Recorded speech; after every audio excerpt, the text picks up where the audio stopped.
Hi, my name is Jamie Lynch, and you are listening to Eating Habits, my podcast about everything restaurants.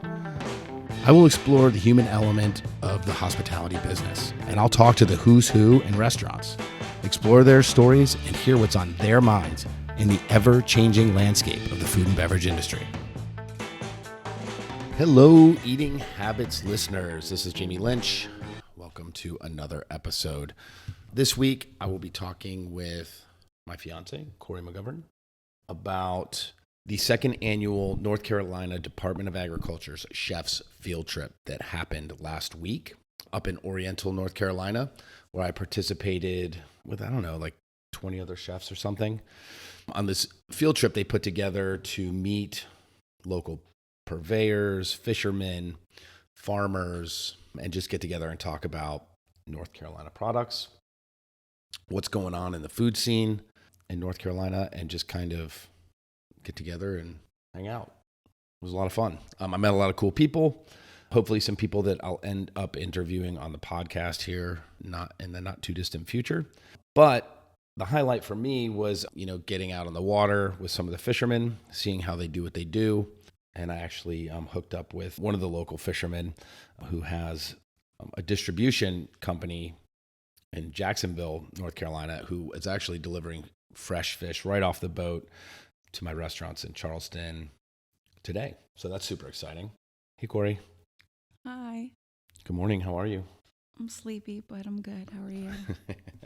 You sound sleepy, but you look cozy. Thanks. Yeah. Corey's all bundled up in her sailboat blankie. So anyways, Yeah. let's start from the beginning, because I want to mention the fact that you drove from Charleston to Charlotte to Raleigh to Oriental. Yeah. For the reasons of hanging out with all these chefs and participating in this field trip. Yeah. So, I don't know. Let me just say, I would highly recommend anybody who gets an opportunity to participate in one of these events, one of these kind of local events put on by kind of like a state department, do it. It was a lot of fun. They put a lot of resources into it. They took great care of us, and I'm glad that I went. But see, last Sunday, I left early in the morning. Or no, I went to Charlotte first. That's right. It was a two-leg trip. So first I headed up to Charlotte from Charleston on Saturday evening. Kind of had a layover in Charlotte, checked in on the restaurants. You say layover as if you flew, but you decided to drive. You were carpooling with Chef Ashley Boyd and Chef Chris Coleman. What was that like? Right, that was awesome. So, we were actually going to record the trip up, but we were kind of in a hurry to get started, so we didn't set up the equipment in the car. I wasn't even sure if that would work. But we thought it would be funny to record our conversations on the 3-hour drive to Raleigh. But it was a lot of fun. I hadn't had a chance to catch up really with Ashley in years. And we've done a lot of events together in the past. She's the chef and partner at 300 East Restaurant in Charlotte. She's awesome and participates in all the local charity events and stuff like that. She's got a lot of stuff going on. It was nice to catch up with her. I'll definitely interview her soon. And then, Chris Coleman and I are buds. We've known each other for a long time, cooked together at these events. I interviewed him on the podcast, which was a lot of fun. So we had a good time kind of bullshitting and catching up and, kind of getting ourselves lubricated for the weekend where we would have to, be social with a lot of chefs that we didn't know. So that was a good drive. But game time decision, we decide to drive straight to Oriental from Charlotte. We carpooled together, and I think it was about a 4.5 or 5 hour drive, which was a lot of fun. It was cool to get up there, but it was I think a little more comfortable to drive in separately than on the bus. Yeah, on the chef bus, which, by the way, was a very nice bus. Like, it was comfy. It had like the plugs, like you're on an airplane, like so you could like charge your phone. It had like the little AC vent thing. It wasn't a bad bus. I was a little, I didn't want to do the bus at first. I was like, I'm not sure if I want to do all that. But it was actually a really, they sprung for the nice bus. So that was cool. We actually used it to skip around during the field trip to the different events and stuff. So that was cool. Yeah, so long trip up there with the kids, but once we got there, it was cool. I ended up staying in an Airbnb with Duke Kroger, who actually works with us now at Fifth Street Group. He's the CDC at Church and Union Charleston. And Daniel Wheeler, who is a chef. He is now an instructor actually at the Caldwell Community College for their culinary program, but he has worked all over Charlotte. I mean, most listeners will know some of the restaurants that he's worked in. I mean, he worked with Paul Verica at the Stanley. He's been around Charlotte for a long time, and is a very good chef and a good teacher. And he was also the star comic relief for the entire weekend. He had everybody rolling to the point of almost vomiting every day. Funny dude. So we shared an Airbnb. A bunch of the chefs were at the, I think, Noose River Suites or something, a local hotel there. There was a couple other houses. So we were kind of broken up. But then that evening, we all got together at Barco's restaurant, where they put on a kind of little orientation. They had some live music. There was a gentleman there doing a chat about a local gin that they're making up there, which I obviously didn't partake in. But a lot of the other chefs did. There was a lot of blueberry gin being drunk and people getting wild and kind of getting to know each other. Do your listeners know that you're sober, that you don't drink alcohol? I mean, it's not something that you like advertise or like push really hard, but I mean, yeah, I don't know. Do they know? Well, now they do. Now you do. Yeah. So I am what, 3 years sober? 3 years, yeah. 3 years sober. Probably the best decision I ever made. But yeah, actually, and that's a good point. It was interesting. I don't know if I was the only sober person there. I think I was. You also kicked cigarettes too. I kicked everything. I don't do anything. I hardly take any time. You eat Oreos. That's your vice. Oreos are my vice, and I try to control that habit. Yeah. You know, it was kind of weird. I think I was the only sober chef there. I didn't notice anybody else actively like abstaining from festivities or whatever. But that's an awkward situation to be in. To be the only person who is sober in, you know, a large group of people who are, you know, lubricating and drinking was, it was interesting. It was fine. I had no urges or no desires to drink at all. But in the past, I would often, you know, drink socially. You know, I think a lot of people have that social anxiety where it's kind of, you don't know people and it's uncomfortable to talk about yourself or whatever. So I used to drink in that setting. I noticed that personally being like a huge adjustment from not drinking anymore when you go out to dinner and even asking like, well, do I ask for a mocktail? Because usually it's like mocked at you. You feel kind of like embarrassed. Right. But I think, you know, after a while and it becoming more and more popular for just people in general, including chefs, to being more sober, obviously not on this trip, but it being, for me personally, easier to not be afraid to be like, you know what, I don't drink. Yeah. Yeah. I mean, it takes an adjustment, you know, and then also for me, staying engaged when people are partying is difficult. I find that like I lose interest in the conversations and stuff like that, and actually just participating in a social environment when it's centered around kind of drinking and stuff. Totally. But I will say there was some interesting, you know, the people watching was kind of fun because, you know, the last night we were there. Are you about to spill the beans on somebody getting wasted? Okay. I would never do that. Okay. I would never do that publicly on a podcast. Okay. But what I will say is that so on the last night at Tidewater Farm, they did like a little cookout for us, and they pulled out the big barrel grill, and they were frying soft shells that we had caught. And the guys from Tidewater and their hunting club, and I'll get to that in a minute because that's pretty interesting, put on this big kind of cookout for all the chefs, and there was a bluegrass band there, and everybody was getting wild out, drinking and local beers and all that kind of stuff. and they started like a kind of a line dancing hoedown kind of at the end. And at that point is when I decided I would go take a nap on the bus. Yeah. But it was a lot of fun. I mean, people were really enjoying themselves, and it was awesome to see. But going back, so day one, you basically made the drive with the chefs, and then you guys went out to dinner. What was the actual like first event that you guys went to? Like the first activity that we did? Yeah. So we were broken up into two groups. I think there was around 30 chefs there. So we were broken into like groups of 15. And the events that we partook in, I mean, there was a bunch of people representing different local products throughout the weekend that were like talking about, like there was a guy who has a malting, this dude from Germany who lives up there now, who has a malting company where he malts local barleys and stuff, and actually uses some of the rice from Tidewater to sell to breweries to do local beers and things like that. It was really interesting. So talking to him about that process, but that stuff kind of happened peppered throughout the weekend. But the main events that we did, we did a tour of the Tidewater Grain Company rice farm. We went crabbing with Paradise Shores Adventures. Yep. They have a crabbing operation where they do local blue crabs and soft shells, and that was super interesting.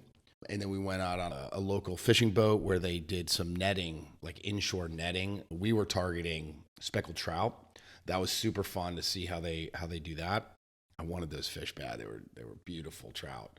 And then Lighthouse Shoals oyster farm. So those were the main events. I have some questions about the Tidewater. I Yeah, mean, we can go down the list. But we'll go down the list. Let me talk. Yeah, let me start off with Tidewater because they were kind of the main event. They were hosting a lot of the meals and the cookouts and awesome guys. So Tommy and Al. I'll put all the connects in the show notes and stuff for who these guys are and stuff. These guys were awesome dudes to get to know. I mean, just great. Do they let you? So from what I know about harvesting grain or rice is basically rice is grown underwater. So the crop it has to be submerged. And I know traditionally, at least what I've seen in Charleston, is that you have to like basically go in a boat and tap the plant with a rod and basically knock the grain into whatever you're catching it. Mm-hmm. Is that the process? No. Or is that old school? That's old school. Oh, okay. That's old school AF. I thought the same thing about rice. It had to be grown underwater, and that's not actually true. There's a couple different ways to grow it, and actually the North Carolina State Agriculture Department of the university is doing some studies that Tidewater is involved in, where they have some test plot out in the Midwest somewhere where they're growing the same rice varietals in dry plots that are not flooded, and then versus the plots in Tidewater where they are flooded. And they use like this aqueduct system of flooding and draining the fields periodically. But rice does not actually need to be submerged. It just needs a ton of water? It needs a ton of water, so it needs a lot of water. But from my understanding, the reason that they chose to do flooded fields here is, A, that's how they used to do it. Well, that's also the topography of the area. Right, and we'll talk a little bit about that. But also weed suppression. By flooding the fields, they don't have to use pest control because the weeds can't grow submerged in water, but the rice actually does pretty well. So I believe that's why they do it. But man, seeing their operation, they move millions of gallons of water a day around the property with these giant pumps, drainage systems, and shit. It was wild. But let's talk about Tidewater. So Tidewater, from my understanding, was kind of realized from a small hunting club, like a duck hunting club's desire to have land to hunt ducks on. I mean, these guys are fanatical about fowl hunting. Their entire house, like where they stay when they're up there, the farmhouse that's on the property is like decked out with like taxidermies. Yeah. Like really? It's like if that kind of thing wigged you out, it would be like out of a horror movie. But I mean, it's so tastefully done. I mean, these are beautiful birds. I mean, these guys take a lot of pride in hunting the ducks. I like to eat duck, so I'm not opposed. Yeah, well, and we had some duck at the cookout that they had shot last season. Apparently, duck season's in the fall. So this entire operation is about funding their desire to have land and keep their hunting club going without having to charge crazy hunting fees to the members to support the land. Mm-hmm. So it's basically to pay for the land lease is why they started doing the rice, which was crazy. But anyways, the farmhouse is beautiful. It's all decked out with these taxidermy ducks that they've caught, fishing rods. Like, it's all about enjoying the sound up there, right? Oriental and the coastal waterways. That's what they're all about. That's where their passion is. Okay, so going to the rice. So they have this hunting club. They have members. They're paying for this small lease that they have, and they try to figure out how to make it a viable business that it kind of can help pay for their hunting addiction. And doing some research, they're all North Carolina guys. Al, I believe, comes from farming family. They have some large farms around the area. I'm not exactly sure. I didn't ask him what they grew or whatever, but I believe it's like, some commodity crop type stuff. So he has a background in farming and equipment and stuff like that.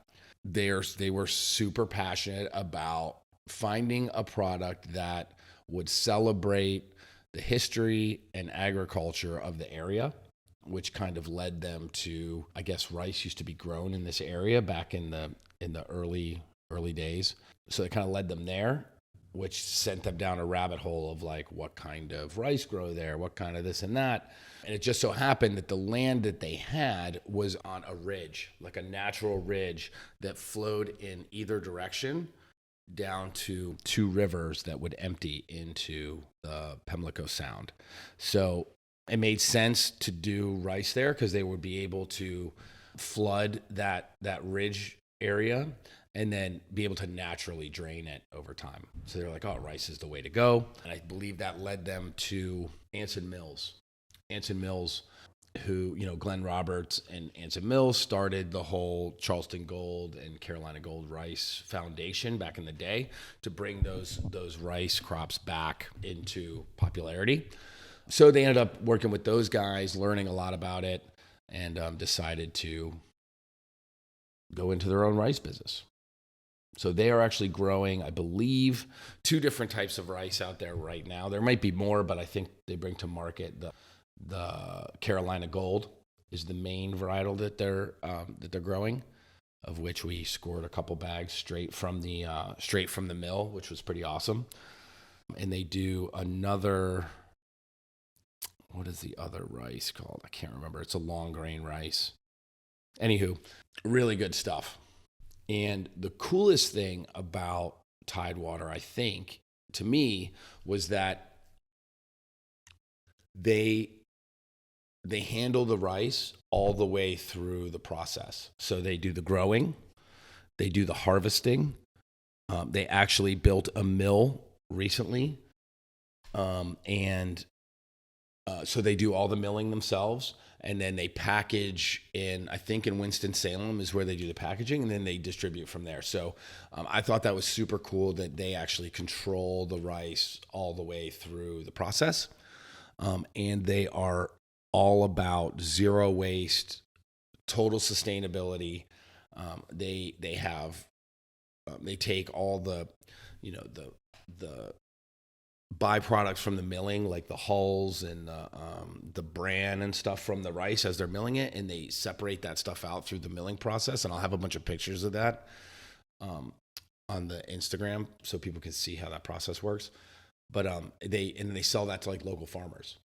I didn't realize that the bran, the kind of the shake that comes off the rice, the starchy bran when they're milling it, is actually the most nutritious part of the rice. It has all like the essential oils in it. That mainly you like wash down the sink when you're ready to cook it. Totally. Yeah. This is like the stuff that we throw away. Yeah. So they sell that to like cattle farmers and stuff like that for as supplemental feed and stuff because it has all that stuff in it. And I actually asked Tommy if I could get my hands on some bran, but they actually He said, yeah, I can give it to you, but you can't serve it to anybody. It's classified not for human consumption because of the amount of essential oils that are in it. It's considered rancid. Like, unless it's controlled from the moment they harvest it, either through. But that's okay to give it to cows? Yeah, because they're not humans. Crazy, Strange, right? Yeah. I don't think it would be bad for humans. I think the idea is that because it can spoil so quickly and it's not controlled through temperature from the moment they harvest it, they can't legally sell it to humans. Gotcha. Or for human consumption. Anyways, that was super, super interesting. Yeah, just an awesome learning experience. From there, we moved on to the crabbing operation, which was super fun. The guys... Chef Duke was actually telling me about some fun facts about blue crabs, and my mind was kind of blown when you were, texting me about it, about blue crabs being soft shell crabs, and have just like it was kind of mind blowing because I had no idea any of this. So I definitely want you to enlighten some listeners who don't know that it's the same crab. Yeah. Molting. Yeah. Harvested within a 6-hour time frame. It has to be 6 hours, right? Yeah. So the way the process they do it there, a lot of people don't know that soft shell crabs are actually blue crabs. They are just blue crabs that have shed their shell and are in between their new shell hardening. And what these guys do out on Pamlico Sound is that they harvest the crabs. They have how many crab traps do they have? It's a lot. They have like 2,000, maybe 2,000 crab traps or 2,500 or something littered around the sound. And they legally have to harvest the traps every 5 days or they can get ticketed. They're not allowed to leave traps for more than 5 days without being checked. And there's actually... Why is that? I'm not exactly sure why. Okay. It's just it's a control that the Fish and Wildlife Service puts on them, and they're out there patrolling around in the sound, like checking traps, and they actually have tags that they'll put on the they put tags on the traps, and they'll come back and check those traps in 5 days, and if the tag has not been removed by the fishermen, they get ticketed. Wow. To make sure that they're like rotating there and they're checking it and not just like leaving. I'm not exactly sure why, right? But it's a control mechanism. Anywho, so they check these traps and they separate on the boat. As they pull them up, they empty the traps into this little bin, which I'll have pictures of that too. And the crabs are snapping around in this little bin, and they separate them into hard shell blue crabs. And then they're crabs that are ready to molt. That are ready to molt or have just molted. And I can't remember what they call it. There's a term that they use for it. Anyways, and they separate them into a separate bin. And those crabs, when they're done with their day, they go back to the dock, and the blue crabs or the hard crabs that are separated go straight to the distributors or the packing house, the fish house, where they'll separate them and send them off to market. Do you know what keeps a soft shell crab in the process? Like, when does it stay soft instead of harden? Like, what actually makes it harden? No. I don't know exactly. Like, they harvest the soft shell or they wait for the soft shells to molt. And then what stops the process of making that shell hard? I think removing them from the water. The salt water. Yeah, I think removing them from that environment, I believe. And okay. I don't know this certainly, but my understanding is that... I should have been on the field trip. You should have been on the field trip. Yeah. I mean, it's there's a lot to it, and I don't know all the things. But what I found really interesting is that, so they take the separated soft shell crabs, right, that maybe they haven't quite molted yet, and they have these tanks set up back on their farm or their plot or whatever, their dock, and there's like 6 tanks, and they're actually pumping the water from the river into these tanks, so it's the same water that the crabs would be staying in, and it's shallow. It's maybe 6 inches deep. Maybe enough to the crabs are submerged in there, and they separate them into these tanks, and they have to check them every 3 hours. And I actually have some pictures that'll be on the thing of the crabs molting, like shedding their shells. It's crazy. It's wild to to see it. I was like, whoa, that's nuts. Can't imagine having to like rip my skin off and have a new skin every so often. But anyways, so when they shed that shell, they have I think she said 6 hours to remove them before their shell hardens. So they have to check them every 3 hours once they're in these tanks, and then separate them out into soft shells. Pretty crazy. I mean, Wow. It's like it reminded me of when we had the farm and Totally. I was having going to to- mention that, like, the amount of work and time that these small companies have to go through in order to put something like very good quality on your plate, but that like for it to be either wasted or accidentally dropped on the floor, like my heart crushes. I'm like, do you know how long it took that one oyster to grow? Yeah. One oyster. Yeah. Crazy. Tell them how long it takes. I think it takes about a year. It takes it takes between 9 to 12 months, I think, for an oyster to grow to maturity where it's, big enough to actually eat, or the shells, It just it hard makes enough. you appreciate where your food comes from. It to me is super just amazing the way that nature does its thing, I guess. Yeah. And Yeah, and that people are still dedicated to practices. It's so much work. It's a lot of work. I mean, it's huge. I can't. These guys are pulling. I think he said they shoot for 500 traps a day to be able to check out of the 2,000. If they get 400, he said that's pretty good. But it's just two people on this boat.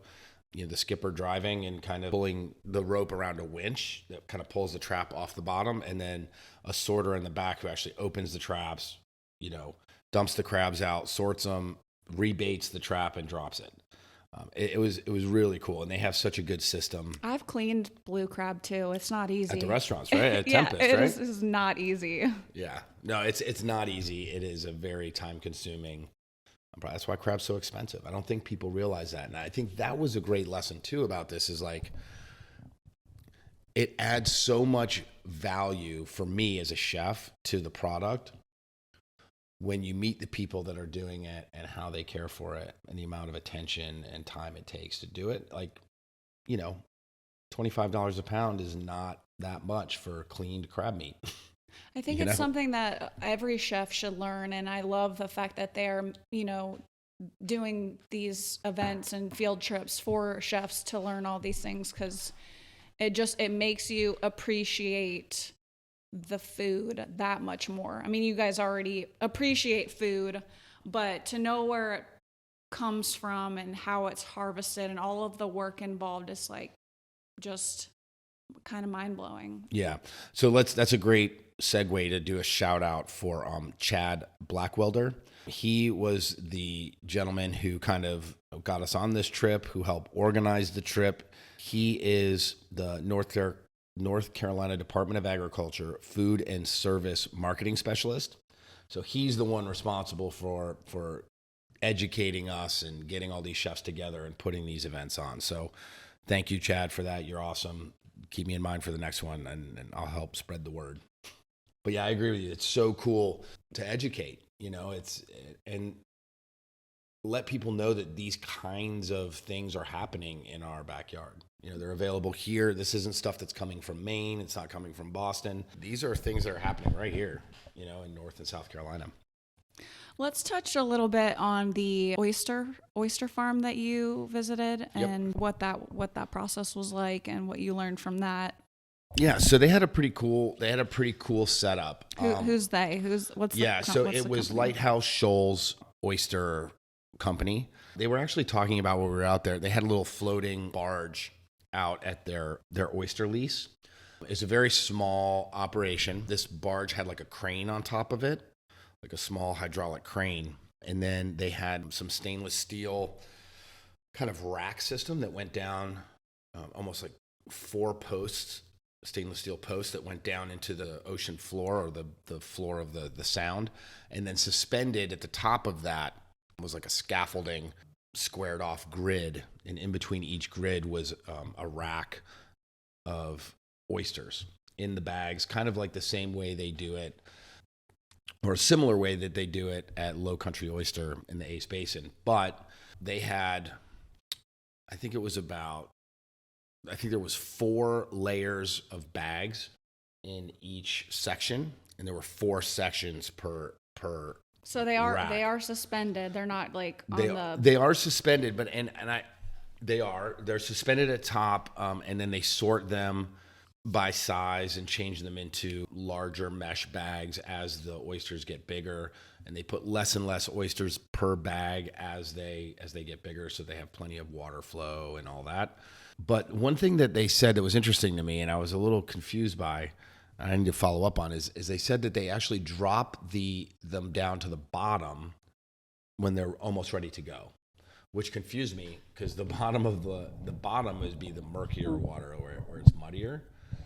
So I need to follow up on that. I want to get some samples of their oysters and do a little tasting and see what's up about that, because I would think that you would want the finished oysters at the top, right? Like at the very top, at the cleanest, least dirty water, because they filter feed, right? They filter that water through. So if you have a murkier water that they're feeding on, then that flavor will carry over.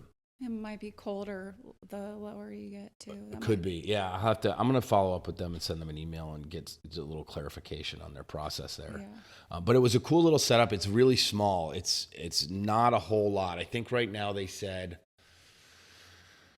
did they say 1 million oysters?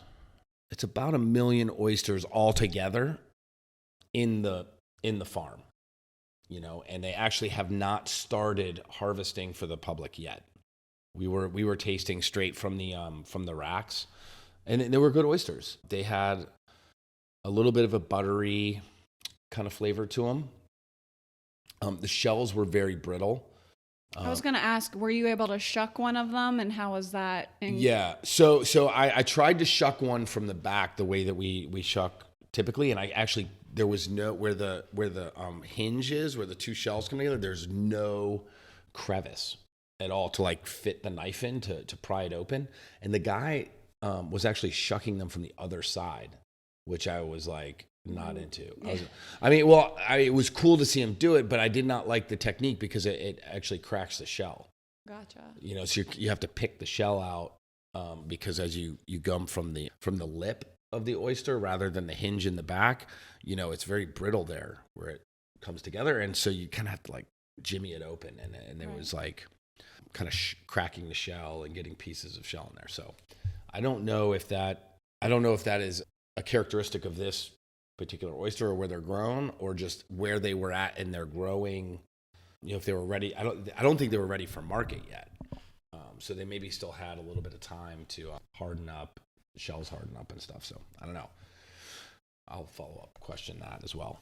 Oysters are fascinating. Yeah, they're wild, and I think there's 2 varieties of oyster that all of the oysters in the world come from. So like oysters are not like cattle or chickens or whatever, where there's like hundreds of different breeds. There's 2. One is the what we know is like the East Coast oyster, and what we know is the West Coast oyster.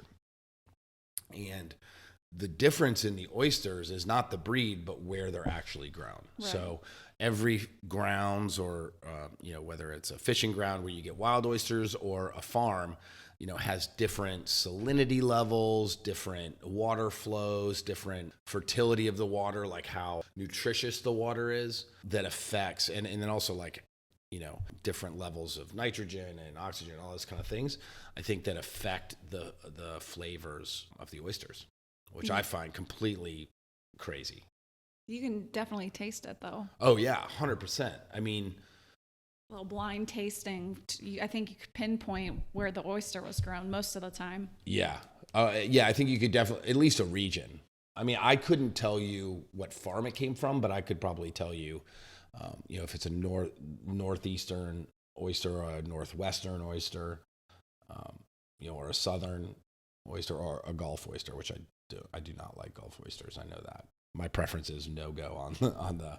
You also said that about southern oysters until you tried low country cups. Yeah, so Trey McMillan at Low Country Oyster changed my mind on that, which is why I was excited to go to Lighthouse Shoals too and see another southern oyster company using those northern growing techniques to do it.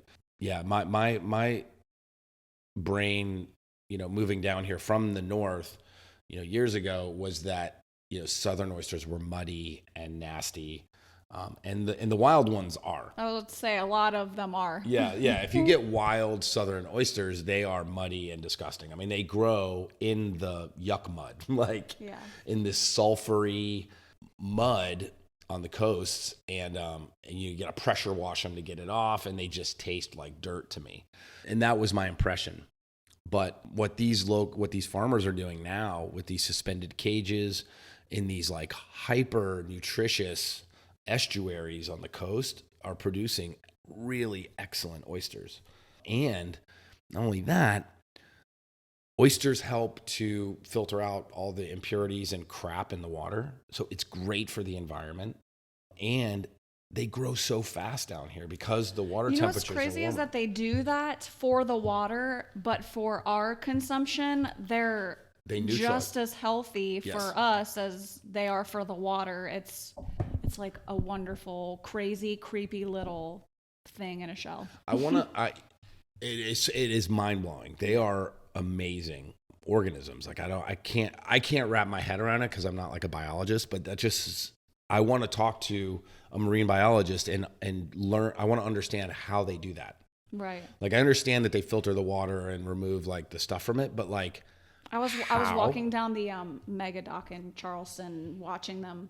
The tides come in and out, and watching the oysters just like shoot back into the water. Oh, when it's low tide and they're like up on the pillars. Yeah, and they're like spitting the water out. It's like this little natural water feature. Yeah, I don't think people realize that either. That like oysters can live outside of the water for like days, weeks, right? Which is crazy. And actually, it's actually part of the growing process at Loco.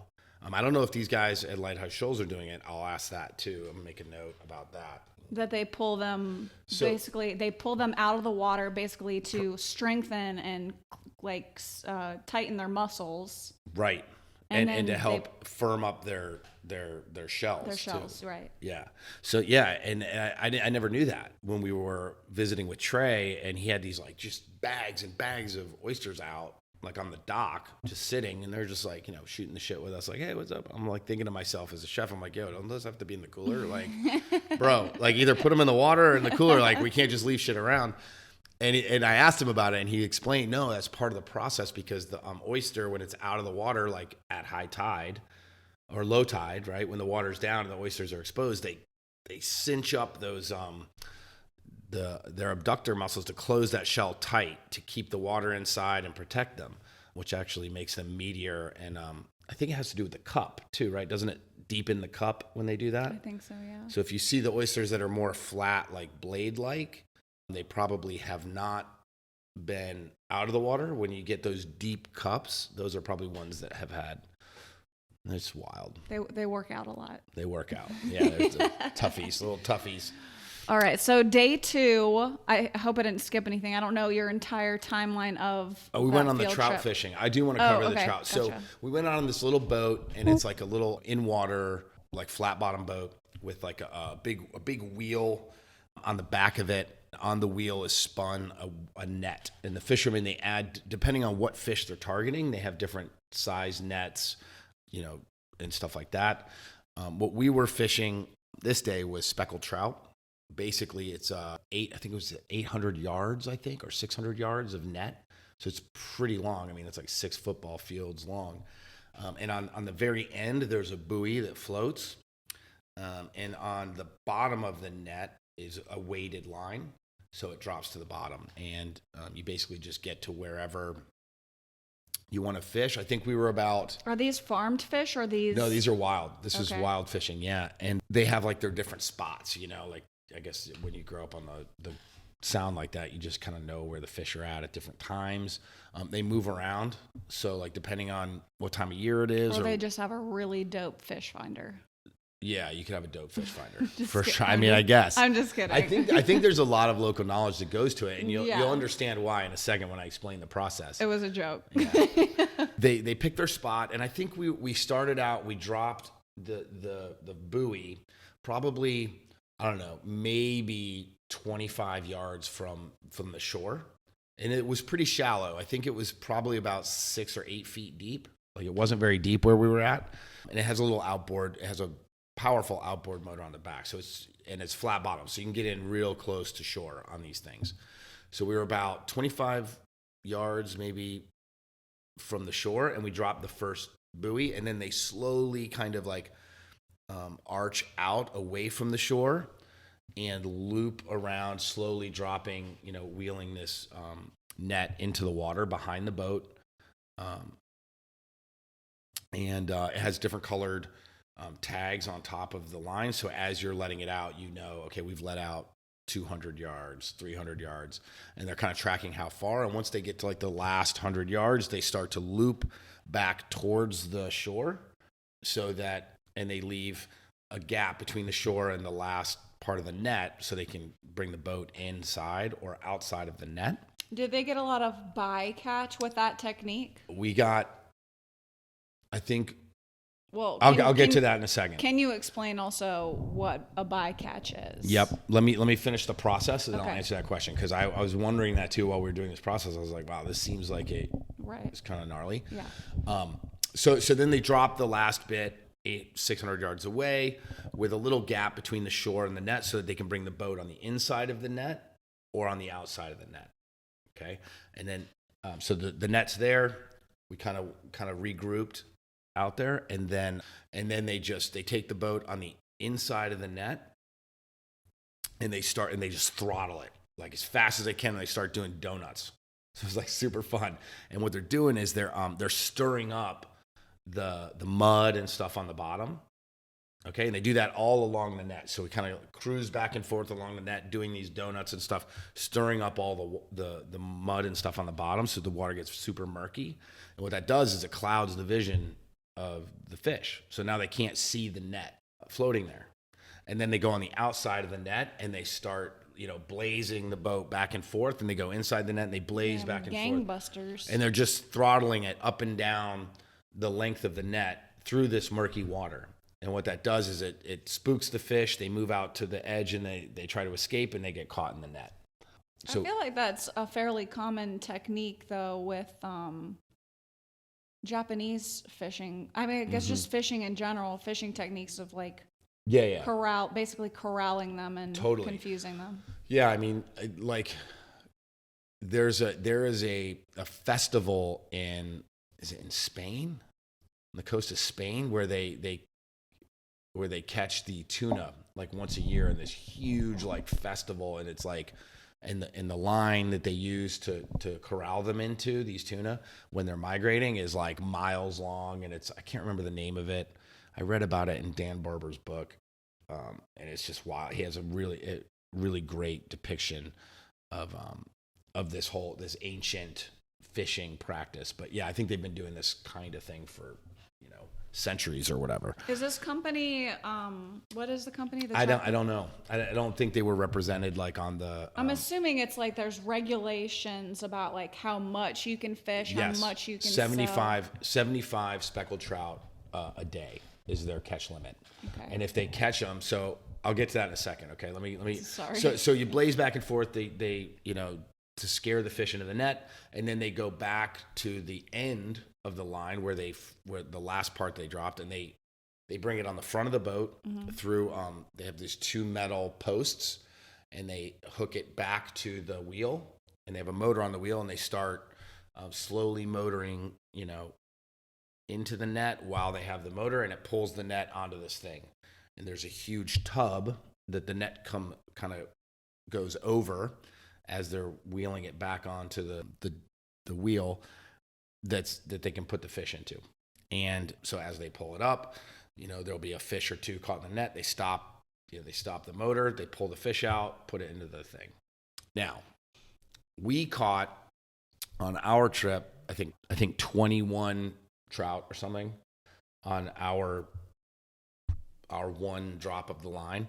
I think we caught one horseshoe crab, which we threw back into the water. We caught one other fish. What did they call that? It was a bycatch, but we kept it. A bycatch is... Okay, so bycatch is a fish that is either caught on line or net that is not the target fish. An unintentional catch. Unintentional catch. And so the bycatch in this case was a small, I can't remember what they call it. They eat them there, but they also use them as bait fish. So everything gets used. But I think we only caught one or two of those. It wasn't like a lot. And the reason for that is the type of net that we were fishing with. So we were targeting trout. The nets have different diameters of space and whatever. And so you can catch different types of fish. So smaller fish than the trout. These speckled trout were probably, if I had to guess, 2.5 pounds, maybe 3 pounds. So they're nice sized fish, maybe 2 feet long is the biggest one. They're about 18 inches, something like that. Nice, really nice sized fish. But anything smaller than that can swim through the net. Anything bigger than that wouldn't be in this area. I think it was too shallow for like bigger fish. So they have target type nets that catch specific fish. Yeah. So that was super cool. Seeing that whole process. I asked him, how long it takes for them to catch their limit. He said some days, depending on what's going on time of year, they'll catch all 75 fish in their first net. And they have then they can't fish for that anymore. And if they get caught with more than that and they'll be checked, they get pretty hardcore fines from the Fish and Wildlife Services. So I asked him, like, well, what do you do? Like, you just call it a day? Like, he said, no, we go in and we get a new net. We get a different net. We go catch something else. It's like, oh, that's cool, I guess. So they're very busy. They're always like, until they get their limit, they're out there fishing. So that was super cool. So I think that was your first day, right? Summed up. Yeah, that was the first day of events. Yep. So I saw the next morning a bunch of chefs raving about this food truck that you guys had for breakfast. Yes. Catch food truck. So that is Chef Keith Rhodes' food truck from Wilmington. Keith Rhodes, I think, is nominated for James Beard Award. It looked incredible. It was awesome. So they did for us a local, air quoting, shrimp and grits, but it was a local shrimp with the rice Midlands grits, which Midlands is like the crushed up rice, the rice that gets crushed in the milling process. Mm-hmm. So it looks like grits. It's like pieces of rice that they cook like grits. So they called it shrimp and grits. It was really well done. Had a little hush puppy on it. Just super delicious. And the rice was from Tidewater, obviously. Yeah, that was a highlight. I mean, do they travel, or it's just basically Wilmington based? Or it's Wilmington based, yeah. So Keith started the food truck. I don't know the dates, but like years ago, wanting to do his own thing. He uses a lot of local farms, local products. He's definitely like a sustainable, chef. But they could start it. So they started this food truck, got great following, doing an awesome job, and now has a restaurant in Wilmington as well as the truck, and is just taken over. Do you know his restaurant in Wilmington? Catch. Yeah. Okay. Yeah. And he's a super nice guy. I did not get to spend a whole lot of time talking to him. I didn't know him really previously to the trip, but he's such a kind, nice dude. We need to make a trip to Wilmington. I want to get him on the podcast and try his restaurant and stuff, but his food is amazing. He takes a lot of care sourcing out products, using local stuff, seasonal stuff, really pushing that narrative for the Wilmington area. So yeah, he's awesome. And the food was excellent. So that's how we started day 2. I saw a lot of sailboats, so maybe we can sail up there. I know the guys from Crystal Coast Oysters wanted to show you around the farm too, so I'm always down for especially a sailing trip. Yeah, for sure. Well, so I guess they were saying Oriental, North Carolina is like the sailing capital of of North Carolina. And there was a lot of boats. I mean, when I wasn't on one of these chef things, I was walking around on the... Of course you were. Yeah, I was checking out the boats. And all the other chefs were like, here he goes, doing a sailboat thing. Whatever. But it's not for everyone, but it's definitely for you. It's definitely for me. Yeah, but there's tons of marinas, tons of boats. There was a large shrimp fleet. I saw about 5 large shrimping boats right there in the marina. Did you get to go shrimping? We didn't get to go shrimping. Those boats weren't out, I think, because of the nor'easter that was blowing in. Okay. There was a strong northeasterly wind that came in the first night we were there. So much so that actually the streets, the marina in Oriental, like, comes right to the main street. Like, it literally, the dock is like the sidewalk of the main street. And so at high tide, the water is like at street level. And with this northeasterly wind Does blowing. Does it flood when there's a king tide? It was flooded. It was flooded when we got there. Wow. We had to drive through, like, I don't know, 2 feet of water on Main Street because when the wind, it comes right to, it does flood at king tide. Right. But at high tide, it's right to the street level. But if you have that high tide plus the northeasterly wind, it floods the downtown.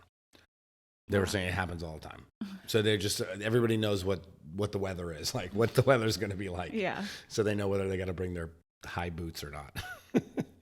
But yeah, so the fishing fleet comes right up to the dock there. My understanding is that scallop fishermen, sea trade scallops come out of Oriental, which is one of the highest quality scallop brands you can get on the East Coast. Comes out of there. You actually, I think, buy them out of Massachusetts is where they're like kind of sold from, but they're actually fished out of these ports here. So I just found that all super interesting. That is super interesting. I don't like scallops, but yeah, if I did, that's super cool. I mean, either way, it's super cool. It is cool. And then, yeah, so day 2, we did that. We did the rice. No, we went to the mill. We did the rice on day 1. We did the mill. Like the actual processing of the processing grain? of the grain, which is pretty cool. They actually... I'm glad they found different techniques than whacking the plant with a stick. I can't imagine doing that. Yeah. Well, I think the harvest is like in August or something. Like it's in it's super hot out. Like I can't imagine hand harvesting. They still do that. Where were we? I think it was either Palmetto Bluff or one of the... Where did you go on Top Chef? It was the Charleston season, and we had visited the... was it a plantation? I don't know if it was a plantation, but they had rice operation.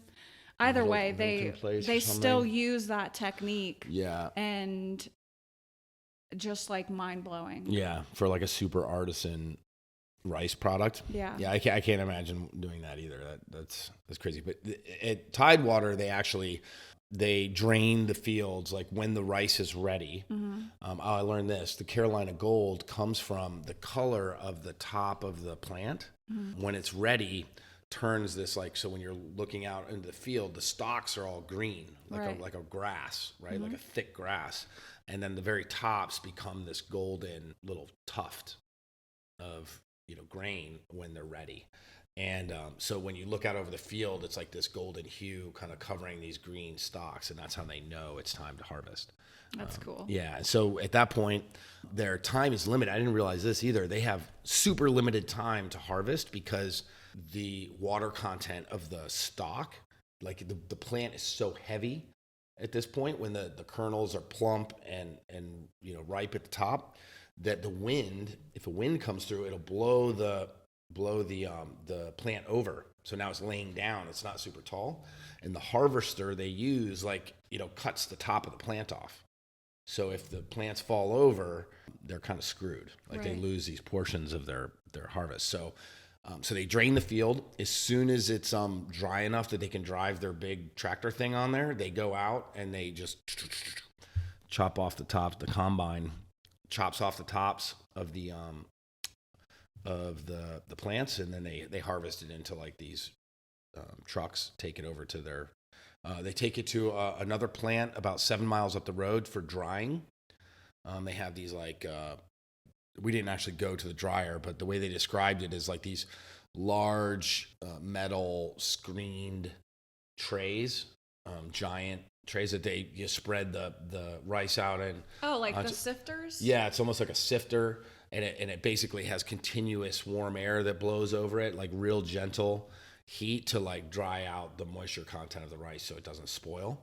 Once it gets to the right moisture content, they pop it back in a truck, bring it down the road to the mill, and they pump it through their own mill. How cool. Super cool. And I'll have videos and stuff of the mill because that was just fascinating and finicky, and like, you know, it's this like Willy Wonka grain factory where the rice comes in and goes up these chutes and these elevators and then down through these sifters and all this kind of stuff. And, you know, everywhere along the way, something can get jammed or stuck or gummed up or whatever. So it's like a huge process to do your own milling. I give these guys credit. Totally.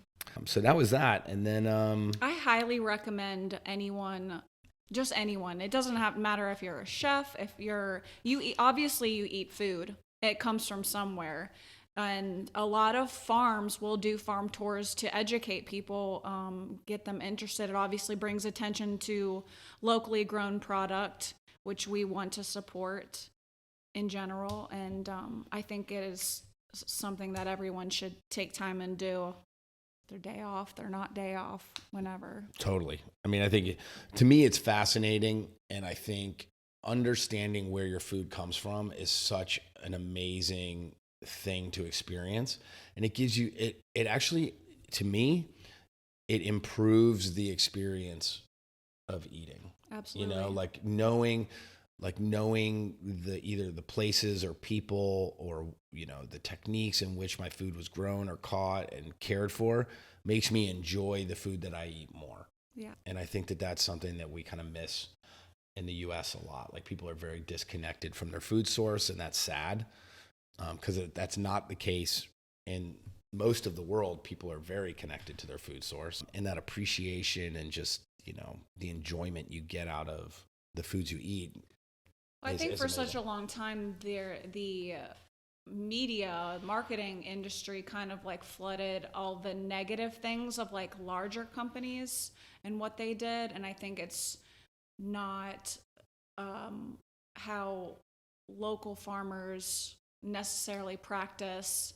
I think we should get Farmer Sammy on this podcast. He's very much so an advocate for organic farming and humane practices, and treats his animals and plants with so much love and care.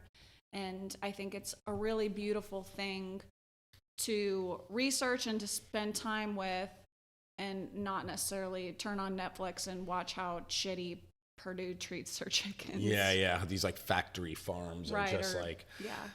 But I mean, that's the other end of the spectrum.